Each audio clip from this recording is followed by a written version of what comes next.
मोठेवासाठी आमदार व्हासाठी सगळ्याच पार्ट्या आहे ना, सगळ्याच पार्ट्या आहे. मी या विधानसभेत जर कॉम्प्रोमाइज केली असती, 3-4 मला भाजपने दिले असते सीटा, राष्ट्रवादीने द्यायला तयार होते, लेकिन हमने बोला यांच्या खेम्यात जाऊन मेंढूर बनल्यापेक्षा हारून साले सिंह बनवू आपण, वाघ. आम्हाला जिंका आमदारकी काय मोठी गोष्ट आहे. बच्चू कडून 20 वर्ष तर दोन्ही मोठ्या पार्टीच्या विरोधात जाऊन जिंकून घेतले आपण, मोठ्या पार्टीच्या विरोधात प्रचंड पैसा, पण कधी पाठिंबा नाही घेतलाय कोणाचा. द्यायला तयार होते, रस्त्यावर आबा होते, अरे पाठिंबा तरी घे, नाही तिकीट घेतो, बिल्कुल नहीं पाहिजे. हमें आपकी लाचारी नहीं करना है, लाचारी करना है तो इन लोगों की लाचारी करेंगे, आपकी लाचारी नहीं करेंगे. या विचाराला आपण स्थिर राहिलो, मजबूत राहिलो, पळण्याचा गम नाही आहे, लढण्याची खऱ्या अर्थानं अभिमान आहे आम्हाला.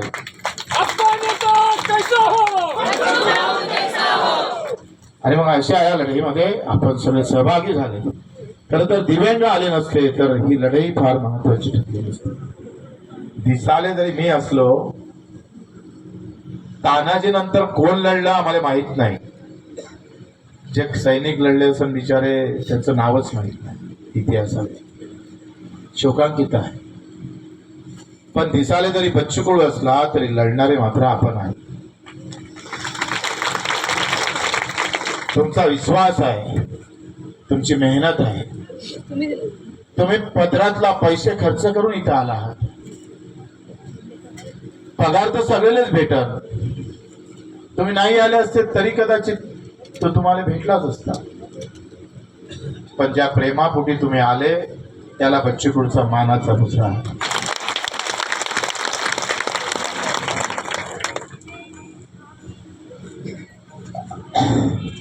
अशा या लढाईमध्ये मग कलेक्टर इथं आला आणि SP बाजूने बसला होता, ते माझे मित्र आहे, खूप चांगला माणूस आहे. आम्ही परिक्रमा करायला सोबतच होतो रायगडच्या. आता आम्ही काहीतरी 1 महिना अगोदर परिक्रमा केली. रायगड 4ही बाजूने फिरलो आणि SP म्हणे तुम्ही अशी लढाई कशी लढताय. मला वाटत नाही देशामध्ये एखादा आमदार खासदार दिव्यांगांना घेऊन लढताना दिसतोय.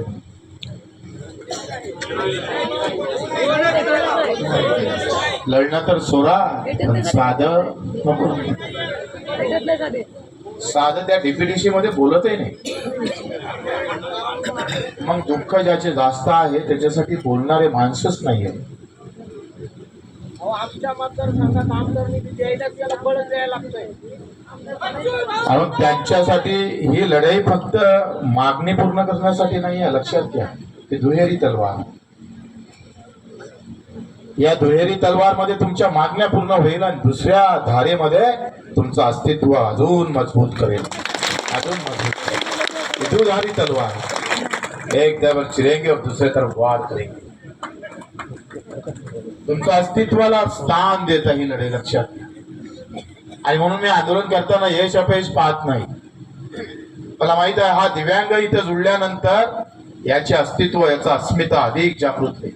ये लड़ने वाले लोग हैं, इनका भी एक संगठन है, टूट कर आ जाते हैं. हे जेव्हा आम्ही पाहतोय, हे जेव्हा जनसामान्यात जाईल तेव्हा तुमची अस्मिता आणि अस्तित्व अधिक मजबूत झाल्याशिवाय राहणार. म्हणून आंदोलनात आमचा देश जिवंत होता, परातंत्र्यात आमचा देश जिवंत होता. इथं प्रत्येक माणूस लढत होता. सामान्यातला सामान्य माणूस भारत माता की जय, भारत माता की जय म्हणत होता. ज्याच्या घरी खाल नव्हता तो सुद्धा फासावर जाण्याची भाषा बोलत होता. तेव्हा खऱ्या अर्थानं भारत जिवंत होता. आणि म्हणून आम्ही पाहतोय ही जिवंतपणा आमच्या दिव्यांग बांधवामध्ये नेहमी आला पाहिजे, असला पाहिजे. निवळ आंदोलन मागणीपुरतं मर्यादित नाही. आणि खास करून रायगडला आपण हे आंदोलन ठेवलं, जरी येताना त्रास झाला असेल पण सावली मात्र रायगडाची आमच्या अंगावर होती. शिवाजी महाराज की जय. त्या छत्रपती शिवाजी महाराजांना कदाचित बुद्धी दिली असेल मुख्यमंत्र्याला. मला वाटत नव्हतं इतक्या लवकर फोन येईल. खाली हम पहलवान होने से नहीं चलता है, पहलवान पहलवान का आशीर्वाद भी हमारे पास था.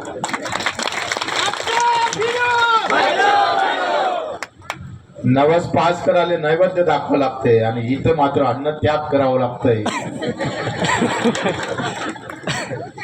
हे अपयश सरकारचं आहे. जर एखादा मंत्री, एखादा आमदार, एखादा खासदार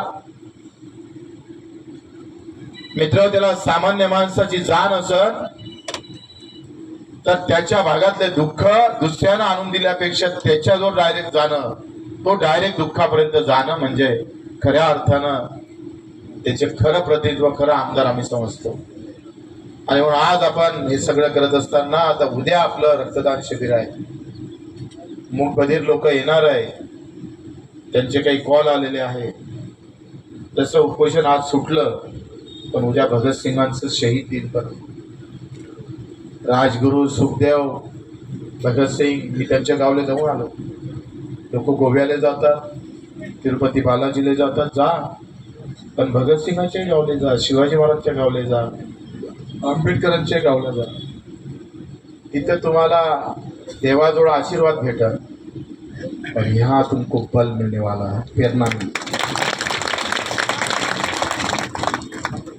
जे प्रेरणादायी स्थळ आहे तिथं आपण गेलो पाहिजे. आणि मग उद्या भगतसिंगांचा शहीद दिन, माहित नाही तुम्हाला कसं भगतसिंग, राजगुरू आणि सुखदेवाचे तुकडे तुकडे केले होते. एक पाय दुसऱ्या इकडे, हात दुसऱ्या इकडे, सगळं गाठोडं जमा करून घेतलं भगतसिंगांच्या नातेवाईकांनी. 24 वर्षाचा भगतसिंग, घरदार या एवढ्या मोठा तर वाडाच होता भगतसिंगांचा. सगळंच पायाखाली होतं, सोनं नाणं सगळं पायाखाली होतं. इन्क्लाब जिंदाबाद सगळं सोडलं आणि संसदेत बॉम्ब टाकून दिला. हम उनके जात वाले हैं, कभी गरज करें तो हम भी वो भी कर देंगे सामने. आणि उद्या अशा भगतसिंगांचा शहीद दिन इथं आहे. काय योग आहे बघा. 20 तारखेला 14 तळाचा लढा सुरू झाला. आपण 21ला बसतो. रायगडाचा पायथ्याशी आहे आणि जेव्हा समाप्त होतो तेव्हा शहीद दिन आहे. या बडी बात. योगायोग जसे लग्नाचे जुळते किंवा संपत्तीचे जुळते तसे आंदोलनाचे काय योगायोग आहे. आमचं आंदोलन 21 तारखेला रक्तदान करून आपण समाप्त करतो. हा योगायोग आहे. आणि मग असा योगायोग हा कर्मातून येतो, पूजा गिजेतून नाही येत. कर्म तेरे अच्छे तो किस्मत तेरी दासी आहे. आणि मग अशा कर्मयोगातून उद्याचा दिवस आपल्याला भेटला. ज्याला जाणं शक्य आहे त्यानं जावं. उद्या अधिक फौजफाटा येणारच आहे. त्यांना काम असेल, गाडीचं भाडं वाढत असेल, उद्या रक्तदान शिबिर करू आणि बजेटचं भूक आपण जाळू. अर्थसंकल्पामध्ये दिव्यांगांना काहीच ठेवलं नाही. राज्याच्या आणि इकडे केंद्राच्या पण ही लढाई एकदा झाली का आपण केंद्राला सुद्धा 4 कोपरे चिक केल्याशिवाय राहणार. एकदा महाराष्ट्राचा आपला हा गड किल्ला ताब्यात आला तर पूर्ण भारत भ्रमण आपण करू आणि पुऱ्या भारतातले दिव्यांग आपण जमा करू आणि पूर्ण भारतभर केंद्राला आपण सळो की पळो करून टाकू. मोदीजीनं आम्हाला अपंगाचं दिव्यांग केलं, पण बगर गद्याचं बगर तलवारीचं लढ म्हणते. आता ही गोष्ट आपल्याला मोदीजींच्या लक्षात आणून द्यावं लागेल. तलवार और ढाल तुम्हारे पास है और हमको खाली नाम देकर आप खुश हो गए, कैसी बात की. आणि म्हणून हे सगळं आम्हाला तिथं लढावं लागणार आहे. जातीपाती धर्माच्या पलीकडचा हा दुःखाचा, वेदनेचा, ममतेचा, समतेचा, आदरतेचा, जिव्हाळ्याचा किती जवळचं नातं आपलं दोघा सगळ्यांचं निर्माण झालेलं आहे. एकमेकाला आपण आपापल्या घरचे असे समजायला लागलो आहे. लढा लढताना माणसं तुटतात, पण लढा लढताना इथं माणसं जुळल्या गेले हे आमच्यासाठी महत्व आहे. म्हणून आपल्या सर्वांचं खरं तर लक्ष्मीबाई आमच्या काजलताई यांनी पण उपोषण केलं होतं. त्यांनी सांगितलं नाही कोणाला, आणि सगळ्यांनी तुमची पण मानसिकता होतीच उपोषण करायची. त्यांनी मुद्दाम म्हटलं का अगर एक से होता है तो 10 क्यों काय को हाथ लगाएंगे उसको. तुमचा मुखिया जर बसला है उपोषणाले तो बाद में आप बैठना ना, जब हमारा नहीं होगा.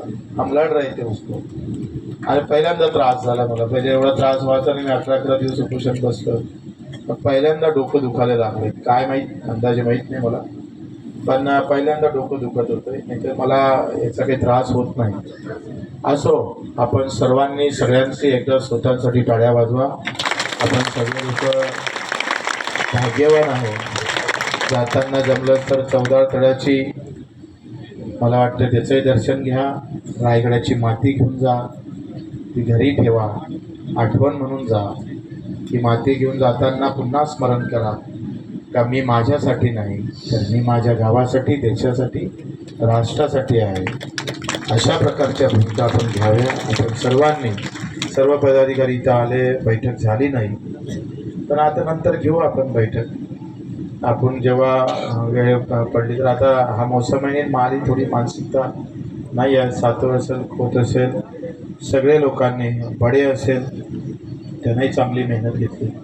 प्रचंड सोळंके आहे, मी त्याला असंच समजायचं, म्हटलं हा काय आपल्याला नसला डुबून टाकत, उसने जमा दिया रोल उसने अपना. त्या दोघांसाठी टाळ्या वाजवा. त्या धरून मी विदर्भातला आणि आंदोलन आपण इथं करतो आहे. पहिले तर इथं आजूबाजूला कोणी नाहीच आहे. मग आमचा एक मेळावा झाला, मोकल साहेबांना मेळावा ठेवला मानगावला, आणि तिथं कार्यकर्ते सगळे भेटले. त्या रायगडचे तालुका प्रमुख कोणतरी आहे का इथे, कुठे गेले सुनील, ते असेल तर ठीक आहे. त्या सगळ्यांनी मेहनत घेतली, आपणही मेहनत घेतली, आणि मेहनत घेतली. तुम्ही होती म्हणून मेहनतीला फळ आलं. तुम्हीच नसते तर आम्ही एकासाठी झाडू मारला असता. आखरी हे सगळं श्रेय तुमच्यावरच जातं.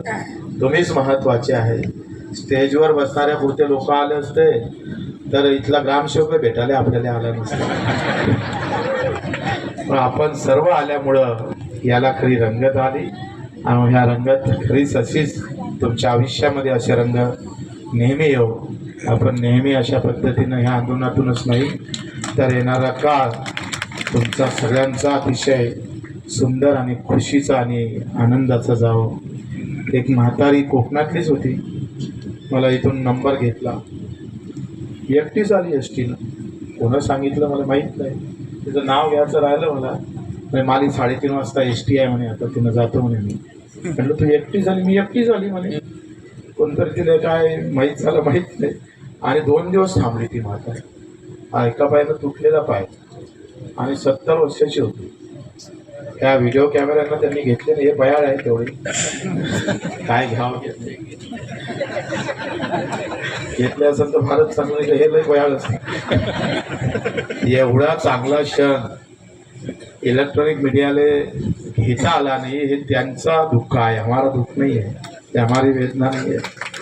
हे एवढा चांगला हा आपला आंदोलन मीडियाला दखल घेता नाही आले, हे उनकी बात आहे, हमारी बात नाही.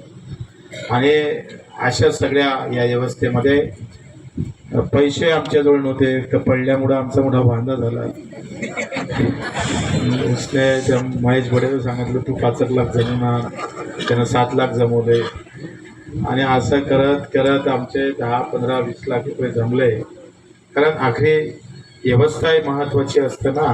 तुम्ही आले तुमच्या पैशानं, पण इथं बसाची व्यवस्था नाही, जेवणाचे.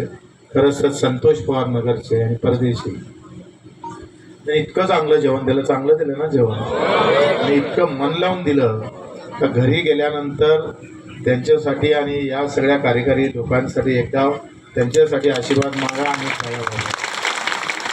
कसं आहे, लग्नातलं जेवण वेगळं असतं, आंदोलनातलं जेवण वेगळं असतं. लग्नात दोघांच्याच कशासाठी जेवण होतं, हे तो हजारो लाखो लोक शिकले खाणार. लग्नात त्या नवरा बायको खुशी राहिली पाहिजे म्हणून जेवण असते. पण हे सगळ्यांचे खुशी, सगळ्यांना आनंद भेटो याच्यासाठी नगरवरून ती टीम आली आणि त्यांनी इथं स्वतःहून एक पैसे आम्ही दिले नाही, त्यांनी स्वतः खर्च उचलला आणि सगळं जेवण त्यांच्याकडून झालं, म्हणजे आमचा तो खर्च वाचला. असो, आपण सर्व आलात, सगळ्यांचे नाव घेत नाही. ते आमची लक्ष्मी माऊली आहे, हे मोठी कणखर आहे. बऱ्याच लोक लिहू देत नव्हते, मग लोक म्हणत जाय तिला शिव्या देत जाय. तिला वाटत जाय बच्चूकडे त्रास नाही झाला पाहिजे बा. असतं कोणाला असं वाटते का, कोणाचं आपलं वेगवेगळेपण असतं आणि आपण सगळ्यांना अतिशय, मला वाटते आंदोलनही झालं, आपलं भेटणंही झालं. एका आंदोलनात काय काय भेटलं असं लिहून ठेवा तुम्ही घरी, आणि मग तुम्हाला माहित असेल का जे घरी बसले होते ते मूर्खात गेले आणि आम्ही इथं आलो ते खऱ्या अर्थानं फायदेपणात आलो.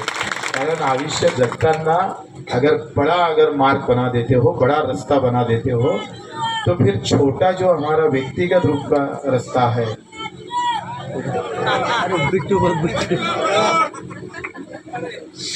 मोठा रस्ता जेव्हा माणूस करतं तेव्हा आपल्या आयुष्यातला स्वतःचा रस्ता आपोआप बनत असतो. महामार्ग बनाएगे तो खुद का मार्ग तो बन ही जाता है. म्हणून तुम्ही ते महामार्ग बनवणारे आहे. तुमचा मार्ग व्यक्तिगत कोणी आणू शकणार, कारण ती ताकद इथं तुम्हाला भेटली आहे.